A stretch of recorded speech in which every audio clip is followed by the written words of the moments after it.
Buenos días. Desde el Instituto Libertad entrevistaremos hoy día a José Antonio Galilea Vidaurre. Él fue parlamentario de Renovación Nacional entre los años 1990 y 2006 y ha sido nombrado ministro de Agricultura para el futuro gobierno de Sebastián Piñera. Buenos días, ¿cómo está José Antonio? Buenos días, muchas gracias, mucho gusto. Igualmente, quería partir preguntándole cómo recuerda sus días como diputado. Bueno, tengo los mejores recuerdos de los 16 años que estuve en el Parlamento. Creo que fue una experiencia valiosa en lo personal, en la vida personal, de grandes amistades además. Creo que se aprende mucho en el trabajo parlamentario, generar confianza, aprender a ser tolerante. Creo que es un aspecto que se gana mucho en el Parlamento, porque donde se confrontan distintas ideas, de alguna manera uno se obliga a ponerse por momentos en el papel o en el rol de los otros. Fueron años intensos, bastante alejados de la familia y claramente sin muchas posibilidades de poder realizarme en otras cosas. Todo lo cual fue finalmente la decisión a la que me llevó no repostular nuevamente. Creo que 4 periodos era más que suficiente, y además porque me parecía razonable que no tuviera recambio el Parlamento, a pesar de que los electores en general son bastante sabios y suelen hacer un porcentaje de recambio muy razonable. ¿Y cómo cree usted que le va a influir en su gestión el hecho de conocer también cómo funciona el Congreso y seguramente los contactos que usted tiene ahí? Bueno, yo creo que va a ser muy favorable. Soy probablemente, creo que el único ex parlamentario que está en el gabinete. Creo que va a ser muy útil, en primer lugar, por la red de contactos que uno se genera. Eso creo que va a ayudar mucho al trabajo del Ministerio en lo que tenga que ver con proyectos de ley, la tramitación de esto, y creo que me va a generar también la posibilidad de llegar con mucho más facilidad a acuerdos y consensos respecto de esos mismos proyectos. Cuando se ha estado 16 años en el Parlamento, uno conoce bien los vericuetos y los códigos con que el Parlamento y los parlamentarios se mueven y actúan. Yo creo que eso va a ser una ventaja que, por lo demás, y muy modestamente por cierto, he puesto al servicio también de los demás ministros, porque creo mucho en los trabajos en equipo, y más allá de que uno esté preocupado de una cartera en particular como es Agricultura, creo que perfectamente se puede colaborar con otros ministerios. Además, aquí ocurre algo curioso del Ministerio de Agricultura. Muchos de los temas que atraviesan el sector agrícola, no necesariamente sus soluciones están vinculadas al Ministerio de Agricultura. De hecho, la mayoría de las soluciones a los problemas más acuciantes del sector agrícola están más bien radicados en otros ministerios, en Hacienda, en Economía, en Relaciones Exteriores, en Salud, en Trabajo. De modo que creo que eso me va a obligar a vincularme mucho con esos ministros y a su vez con el Parlamento y otras comisiones que no necesariamente sean la Comisión de Agricultura. José Antonio, llama mucho la atención que la gente común y corriente como que confunde los roles entre un diputado, un senador, un alcalde. ¿Cómo ve usted esa situación y cómo se podría superar? Me la veo muy preocupante. Yo creo que un factor muy importante que se ha traducido en el desprestigio de la clase política, y entendiendo la clase política fundamentalmente el Parlamento, porque ahí es donde se hace la política, más allá de lo que ocurre, por cierto, en los partidos. Creo que buena parte de ese desprestigio surge de un desconocimiento de la ciudadanía, del rol, las obligaciones, las facultades y el trabajo en general que debe realizar el Parlamento. Creo que no sería justo no reconocer que a veces el Parlamento y los parlamentarios contribuyen también en parte a ese desprestigio, pero finalmente creo que el problema de fondo es que existe ese desconocimiento de la ciudadanía. Y yo percibo que eso es porque no existe en los colegios, en los liceos, en los establecimientos educacionales, educación cívica. La gente no conoce cómo se divide el Estado. En general, probablemente la mayoría de las personas conocen la división del Estado muy superficialmente. Saben que hay un poder legislativo, ejecutivo, judicial, pero mezclan las facultades que estos tienen. Y es por eso que normalmente la gente se acerca a los parlamentarios pidiendo cosas que son más bien del ámbito de los alcaldes o de autoridades del Poder Ejecutivo, y al no poder cumplirlas, entonces comienza a generarse ese desprestigio. Yo en esto estoy un poco enchapado a la antigua. Quisiera que volvieran algunas horas a los establecimientos educacionales de educación cívica. Creo que sería la forma de ir corrigiendo esto. Pero también creo que el Parlamento y los parlamentarios en particular debieran aportar en esa materia y en no enredándose en compromisos que son más bien o que surgen más bien de facultades que tienen otras autoridades. Es decir, cuando los parlamentarios se comprometen con los electores en las campañas, o incluso no solo en las campañas, en su periodo normalmente, a llevar adelante obras o desafíos o compromisos que están más bien radicados en otras autoridades, están contribuyendo a la confusión. Y por lo tanto esto se vuelve una especie de círculo vicioso donde los únicos que pierden es el prestigio de la política y del Parlamento. José Antonio, dentro de sus logros como diputado, destaca que usted impulsó compensaciones para el mundo del agro en el Mercosur. ¿Le puede contar a la gente sobre eso? A ver, el Mercosur o la asociación de Chile al Mercosur fue un tema muy discutido por ese entonces en el Parlamento. Todos quienes muchos de los que representábamos a zonas agrícolas, sentíamos que esta asociación era muy negativa para Chile, pero muy en particular para el sector agrícola. Reclamamos además que la negociación que se llevó a cabo olvidaba prácticamente por completo ciertos rubros de la actividad agrícola, en particular los rubros anuales, básicamente el cultivo de cereales, por la potencia que tiene Argentina, también rubros como la ganadería, también por la potencia que tiene Argentina y que tiene Brasil. Y por lo tanto, este reclamo, que fue en algún momento muy fuerte, hizo ver a las autoridades de la época que había una enorme probabilidad de que el Mercosur no pasara el trámite en el Parlamento. Lo que en ese entonces se denominaba la bancada agrícola, se aglutinó en torno a esto, y yo creo que le movió el piso a las autoridades. Eso obligó al gobierno a intentar llegar a un acuerdo con el Parlamento en orden a generar una cifra muy cuantiosa de recursos especialmente destinados a la agricultura y en particular a la agricultura del sur, algo así como 500 millones de dólares en 10 años, en una serie de programas destinados a neutralizar en parte los efectos que la asociación al Mercosur iba a tener en este sector de la agricultura. Se discutió mucho cómo se iban a utilizar esos recursos. Siempre existió, por lo menos de mi parte, la sospecha de que estos compromisos en el tiempo se iban a ir de alguna manera diluyendo, pero de cualquier modo surgieron algunas iniciativas que hasta hoy se mantienen y que yo considero que son muy importantes, como por ejemplo el programa de recuperación de suelos degradados. Este es un sistema mediante el cual, con un aporte del Estado y un aporte también de los privados, de los productores, se pueden incorporar a los suelos fósforo, o se pueden hacer enmiendas calcáreas que tienen como destino mejorar las condiciones del suelo y por lo tanto conservar un patrimonio que, más allá del propietario de la tierra, es un patrimonio nacional, y con ello generar mejores rendimientos. Esto además es una suerte de beneficio que está es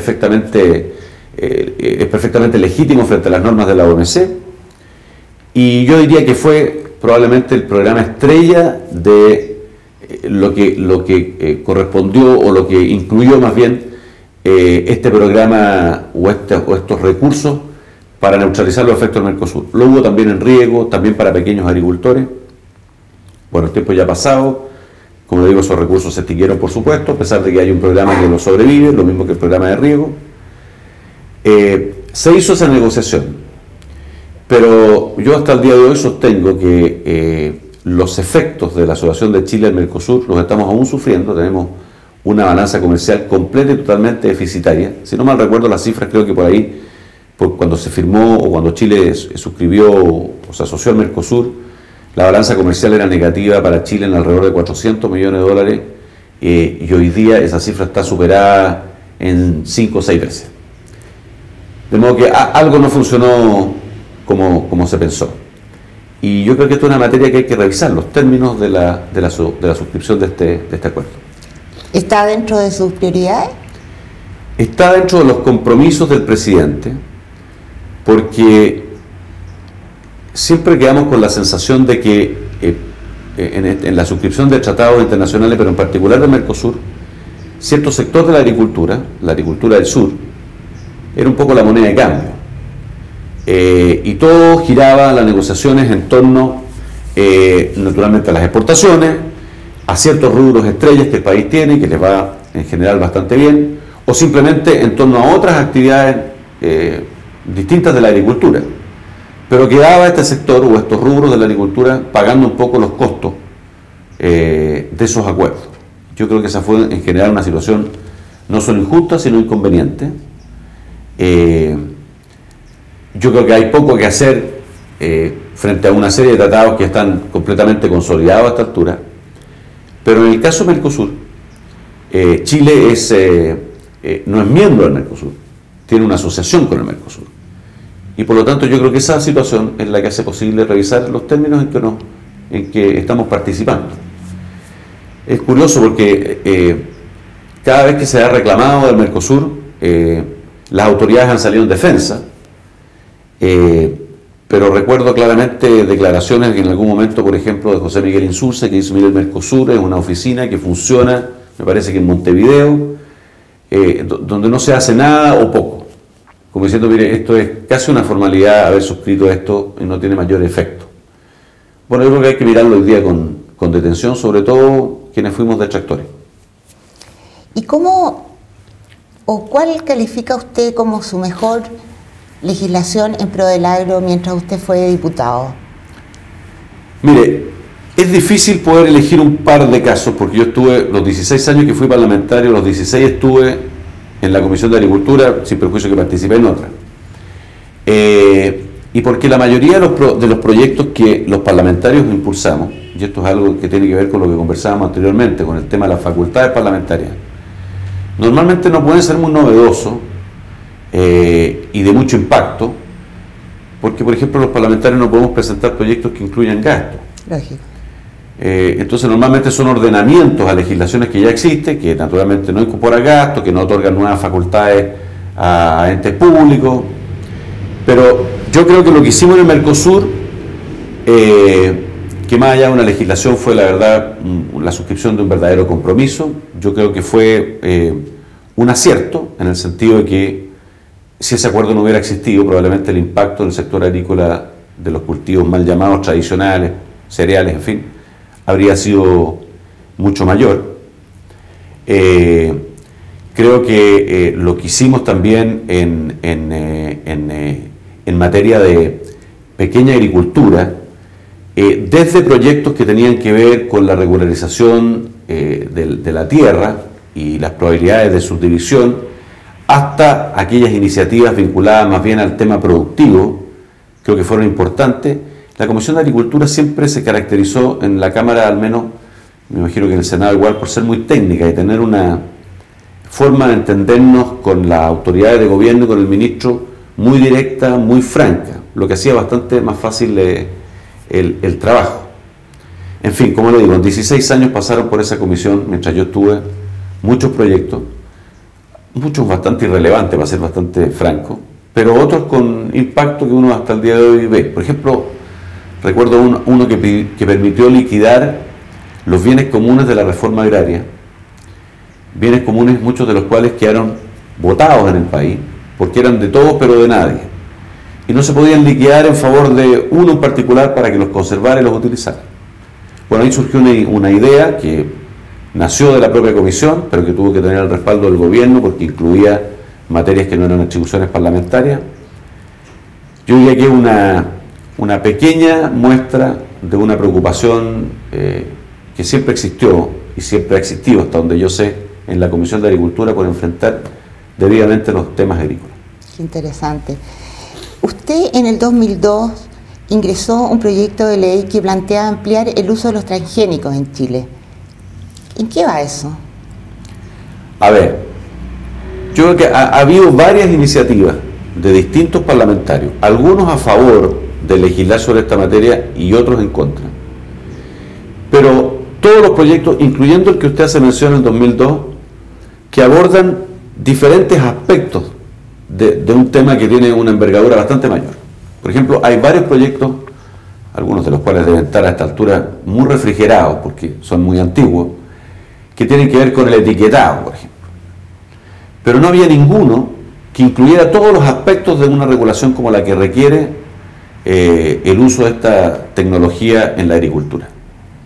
Y eso me motivó, a instancias de los senadores Alamán y Espina, el año 2007, a formar un equipo de trabajo y construir un proyecto de ley mucho más completo, que abordara todos los aspectos que tienen que ver con la agricultura y el uso de transgénicos. Ese proyecto se presentó al Senado, si no recuerdo, a fines del 2007, se tramitó en parte el 2008, incluso llegó un momento en donde se aprobó por una amplia mayoría la idea de legislar en la sala del Senado.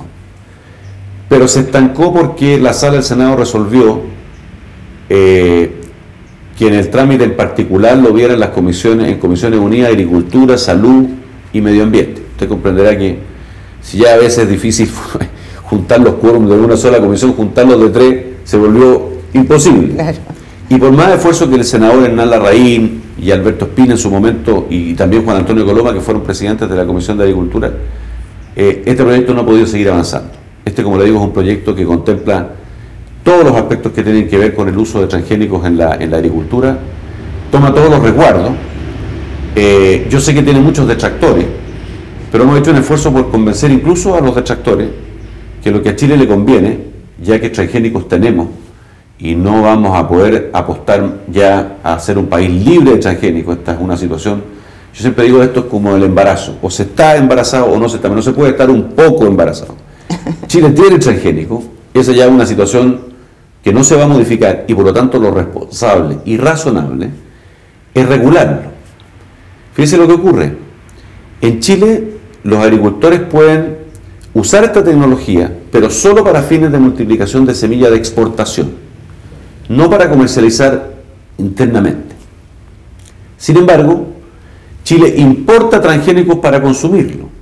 Es decir, tenemos una normativa, si es que se le puede llamar así, porque son meras resoluciones de la autoridad, tenemos una normativa, entre comillas, beneficiosa para los agricultores extranjeros, no para los chilenos. Y los detractores sostienen que hacer una cosa distinta con esto significaría liberalizar el uso de transgénicos, y que eso podría traernos problemas con algunos de los destinos de la agricultura chilena, como es Europa. Yo sostengo lo contrario. Digo que Europa, que sabe que en Chile se cultivan 20 o 25 mil hectáreas de transgénicos todos los años, lo más probable es que nos va a pedir en algún momento que lo normemos, y no que tengamos esta suerte de anarquía tan injusta para el productor, porque al productor chileno se le impide utilizar una tecnología que utilizan muchos países del mundo, con la que se cultivan a estas alturas más de 120 millones de hectáreas en el mundo, con un beneficio directo para los propios productores. Entonces, nosotros aquí estamos también frente a una situación de competencia desleal que no solo genera los subsidios, sino el impedimento de un agricultor de tener acceso a una tecnología que la competencia del resto del planeta sí la tiene, o de muchos países del planeta sí lo tienen. ¿Qué es lo que a su juicio no hicieron los gobiernos de la Concertación por el agro y que usted seguramente va a hacer? Mire, yo creo que en general, y a pesar de que siempre que esto se le plantea a autoridades del actual gobierno, lo consideran una crítica injusta, yo considero que el peor problema es que nunca se logró establecer o impulsar una política agrícola permanente y de largo plazo. Cuando las autoridades actuales uno les dice esto, no digo que se enojan, pero lo consideran una crítica injusta. Yo no creo que sea tan justa, porque una cosa es distinto que hubiera ideas, muchas de ellas en aplicación para el sector agrícola, y otra cosa es que hubiera una política de largo plazo y con cierta estabilidad que permitiera al mundo del agro, productores pequeños, medianos y grandes, tener un horizonte, saber a dónde caminar. Le voy a poner un ejemplo, y voy a volver también al sur. El hecho de que todos los años los productores de trigo, por ejemplo, se vean obligados a hacer verdaderas romerías a Santiago frente a las autoridades de gobierno, todos los años por los mismos problemas, que la salvaguardia para la harina de trigo, que la competencia desleal de no sé qué producto de Argentina, que la leche. Esto ha sido durante los últimos años una verdadera terapia en que los agricultores se tienen que gastar, no sé, un par de meses, o los dirigentes agrícolas, en venir a Santiago a conversar con las autoridades para los mismos temas del año anterior y del anterior y así sucesivamente. Eso es indicativo de que nunca, por lo menos en esa materia, se estableció una política de largo plazo. Es decir, frente a esta situación vamos a tomar estas decisiones y cada vez que tengamos este mismo problema, las soluciones las vamos a tener a la mano. No, todos los años. Yo creo que ese ha sido un problema que ha afectado a pequeños agricultores, a medianos y a grandes. En otros rubros, para no estar radicando solo en el del trigo, por ejemplo, ha ocurrido cosas muy distintas, cosas bastante similares. También falta de políticas de largo plazo que le permitan a los agricultores tomar decisiones, tomar riesgo, lo que significa tomar créditos, endeudarse para sacar adelante su explotación y desarrollar una agricultura distinta. Yo creo que ahí ha habido un grave efecto. Creo también que en el mundo de la pequeña agricultura y la agricultura familiar campesina, uno de los principales problemas, a mi juicio, es una suerte de indefinición del rol de INDAP. Indefinición porque había un tironeo entre si INDAP tiene que ser un organismo que se preocupe del aspecto productivo de la pequeña agricultura o tiene que ser un organismo que se preocupe del problema social que existe en la pequeña agricultura. Y ese tironeo a ratos lo ha paralizado su accionar, porque me imagino que para los propios funcionarios de INDAP debe ser muy complicado establecer o darse cuenta cuáles son las prioridades de la autoridad ministerial y, por cierto, de la Dirección Nacional de este organismo. Yo creo que ahí hay una tarea que hacer. Creo que hay que clarificar el rol del INDAP. Yo tengo claro que su rol tiene que ser enfocado a los aspectos productivos, lo que no significa abandonar el tema social, porque no hay que olvidarse que la pobreza rural es una pobreza dura. Los más pobres de los pobres están en los sectores rurales. Y los más pobres de los sectores rurales son además el pueblo mapuche. De modo que es urgente tomar esa definición. Y digo, no dejar de lado el aspecto social, pero entregarlo a las instancias de gobierno que tienen que preocuparse de esto. El presidente electo, Sebastián Piñera, entre sus compromisos está la creación de un Ministerio de Desarrollo Social.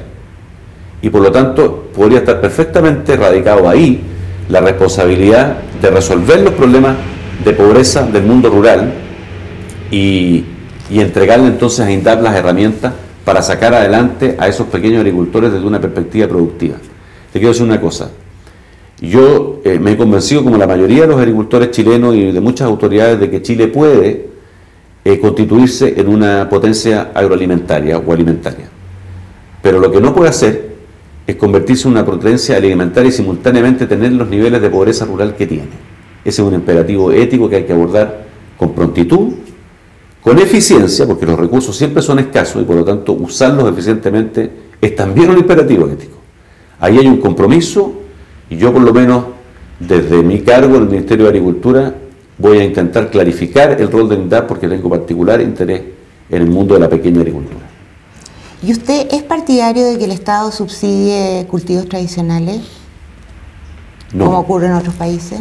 No estoy de acuerdo, creo que además no estamos en condiciones de hacerlo. Chile no tiene las condiciones económicas para establecer subsidios directos y además muy probablemente no podría hacerlo, porque no podemos inventar subsidios que no tengamos incorporados en nuestros compromisos ante la Organización Mundial de Comercio, de modo que cualquier subsidio que inventáramos, algo que tuviera las características de un subsidio más bien de orden social, pero productivo, lo probable es que no nos resulte.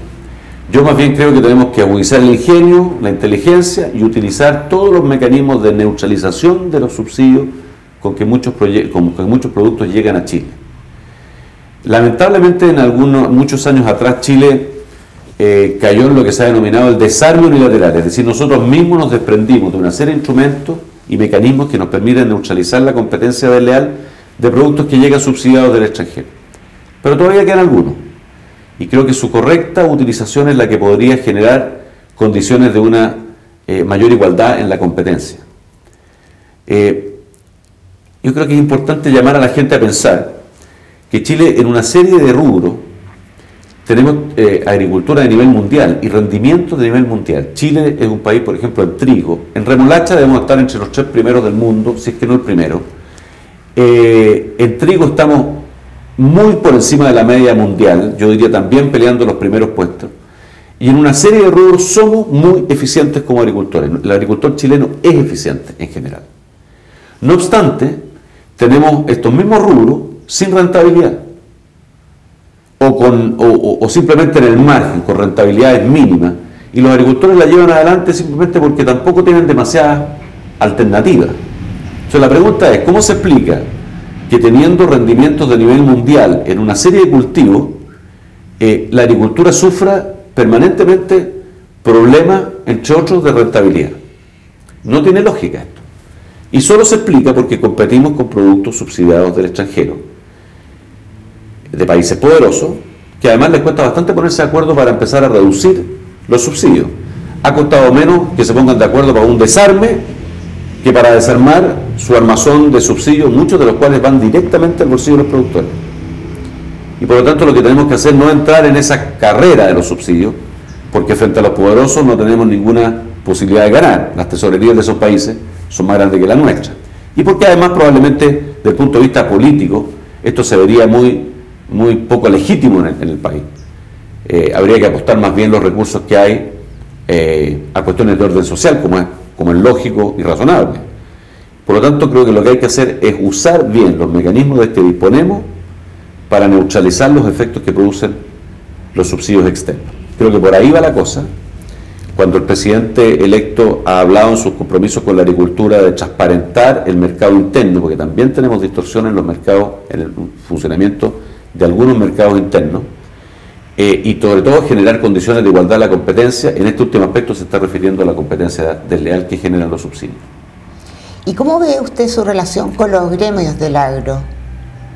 Mire, yo gracias a Dios, y a los 16 años por cierto que estuve en el Congreso, me he relacionado siempre muy bien con las organizaciones del agro, de la zona central, del norte, del sur. Me conozco con la mayoría de los dirigentes por muchos años. En mi condición de diputado dimos con ellos muchas batallas también. Así que yo pretendo y aspiro a tener una relación muy estrecha y permanente con ellos. Me he estado relacionando también con algunas organizaciones de pequeños agricultores, particularmente con La Voz del Campo a través de Gonzalo Palma, y espero hacerlo con el Consorcio Agrícola del Sur, espero hacerlo también con Fedefruta, con la Sociedad Nacional de Agricultura, con muchos de los cuales a esta altura ya me he reunido, porque yo creo en el trabajo conjunto. Creo que es errado pensar que el Ministerio, por habilosos e inteligentes que sean los asesores con los que cuente, van a descubrir la rueda. Yo creo que es indispensable trabajar los desafíos de la agricultura con los dirigentes, con el sector privado, con los agricultores. Que las metas y los propósitos sean comunes y compartidos, y no la iluminación del Ministerio de Agricultura. Yo creo en ese trabajo en conjunto, estoy seguro que vamos a tener una relación estrecha, permanente y muy productiva. José Antonio Galilea, le deseamos mucho éxito y gracias por su tiempo. Gracias a ustedes, que estén muy bien.